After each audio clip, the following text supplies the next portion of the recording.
Hi there, Andrew D. Pope. One of the saddest things for me about long-term career misalignment is what it leads to. It doesn't lead to dramatic failure, but it does often lead to quiet underuse. Capable, intelligent, professional people slowly moving towards living lives smaller than they could be living. And this doesn't happen because they're not intelligent, doesn't happen because they're not capable, and it doesn't happen because they lack potential. It happens because over time they stop expressing large and important parts of themselves and their capabilities. Now, a lot of people assume that underused capability is all about career progression or lack thereof. It isn't. It's a lot deeper than that. It's about the gradual loss of stretch, expression, engagement, and meaningful challenge.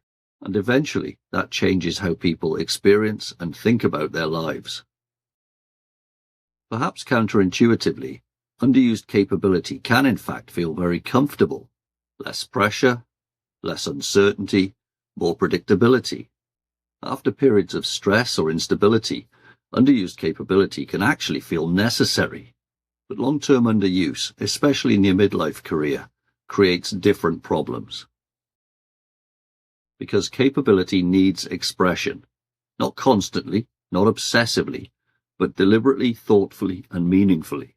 And when people stop using important parts of their professional selves, something that was once dynamic starts to flatten and disappear.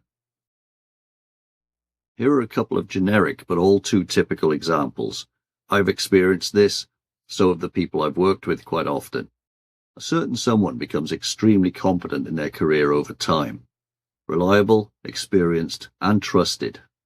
But they also change over time, and eventually the work becomes too narrow for the person they've become. Large parts of their thinking, creativity, judgment, or curiosity stop being used, and over time they begin to feel strangely disconnected from themselves.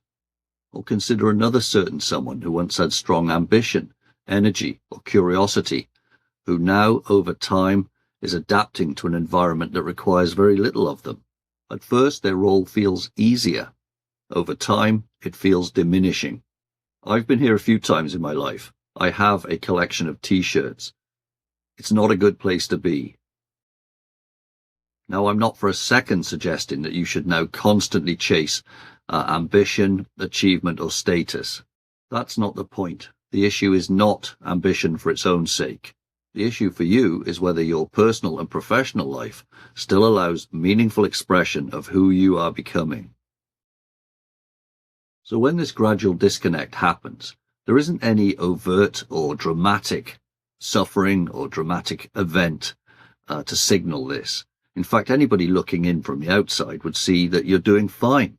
It's most often, in my experience and that of the professionals I work with, a slow, gradual, under-the-radar contraction of your world. The real hidden cost, then, of all this underused capability is quiet frustration, emotional flatness, reduced confidence, and loss of momentum. The longer all this continues unchecked, the easier it becomes to mistake adaptation and tolerance for alignment. People begin rationalizing and telling themselves, this is just life. This is probably where I'm meant to be. It is what it is. Well, sometimes it is, sometimes it isn't. For you, I recommend asking a much more useful question of yourself.